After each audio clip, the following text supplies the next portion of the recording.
PT Goa Makassar Tourism Development Tbk, GMTD, terus menunjukkan komitmennya dalam mengembangkan kawasan Tanjung Bunga dengan prinsip keberlanjutan. Hal ini disampaikan dalam media gathering yang digelar di Hotel Arya Duta Makassar yang dihadiri oleh jajaran petinggi GMTD dan Lipoland serta puluhan jurnalis. COO GMTD, Jamie Andreas Persang, menegaskan bahwa perusahaan akan terus melanjutkan pembangunan di Tanjung Bunga dengan dukungan media. Menurutnya, sinergi yang baik antara GMTD dan media sangat dibutuhkan agar rencana tahun 2025 bisa berjalan optimal.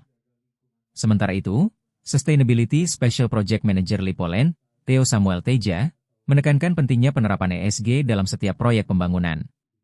Ia menjelaskan bahwa ESG menjadi indikator utama dalam menilai keberlanjutan perusahaan, termasuk dalam aspek sosial dan lingkungan. Beberapa program konkret yang dijalankan GMTD meliputi pelibatan UMKM, pengelolaan sampah yang lebih baik, hingga peningkatan keselamatan kerja. Dengan langkah ini, GMTD berharap dapat mencapai target keberlanjutan yang telah ditetapkan hingga tahun 2030.